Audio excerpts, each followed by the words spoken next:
Guys, ইতিমধ্যে আমরা আছি যশোর জেলা মনিরামপুর থানা ইউনিয়ন নেহালপুর। টেকারঘাট বাজার নদী যেটা রয়েছে ওইখানের ব্রিজটার নির্মাণ কাজ চলছিল প্রায় 5 বছর হয়েছে, এখনো হচ্ছে না। সেটা জানি না কেন হচ্ছে না। এখন আমরা একজন আঙ্কেলকে পাইছি, ওনার কাছে আমরা মানে কিছু একটা বক্তব্য শুনতে চাচ্ছি। আমাদের এই যে ব্রিজটা প্রায় 5 বছর দেখতেছি এভাবে পড়ে আছে। এটা যশোর জেলা মনিরামপুর থানা ইউনিয়ন নেহালপুর টেকারঘাট বাজার যে নদীটা, এখন এই কাজটা প্রায় 5 বছর ধরে অফ রয়েছে। এখন আপনি এই বিষয়ে কোনো বক্তব্য দেন। মানে আমাদের এই খুব ভোগান্তি আছে, মোটরসাইকেল মাইক্রো মানুষ কত বাচ্চারা পড়ে যাচ্ছে, খুব ভোগান্তি আছে। এই নিয়ে কেউ কোনো কায়দা আমি কাজ করতেছে না। আমরা খুব ভোগান্তি পড়ি। আমি মুরব্বী মানুষ, এই ধরনের বসে উঠে এরপর দাঁড়িয়ে রয়েছে সে। আর এতে যাতে দ্রুত কাজ হয় সবাই সেই ব্যবস্থাটা করুক, আমার কথা আছে তাই। হ্যাঁ, ঠিক আছে।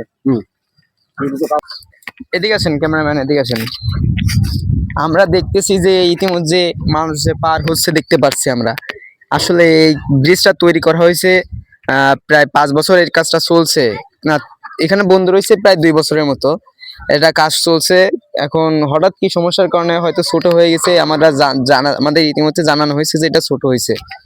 এখন এটা আবার ভেঙে মানে নতুন করে আবার করবে, কিন্তু সেটার কোনো আমরা দেখতে পারছি না। দেখতে পাচ্ছেন পিছনে দেখেন,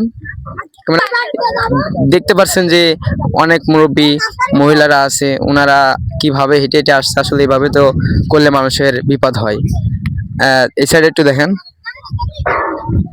দেখতে পাচ্ছেন ইতিমধ্যে ওই যে একটা মানে ওইখানে মানুষের লোক যাতায়াত করছে, ব্রিজটা দিয়ে যাওয়া যাচ্ছে না।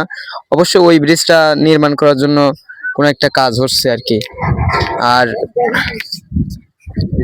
ইতিমধ্যে দেখতে পাচ্ছেন অনেক মহিলারা এবং অনেক মুরব্বীরা যারা রয়েছে, তারা কিভাবে পার হচ্ছে। আসলে এভাবে কিন্তু পার হওয়া যায় না। এখন কখনকার বিপদ হবে এটা তো আসলে বলা কোনো যায় না। এখন সেই জন্য আপনাদের এই ভিডিওটা করা।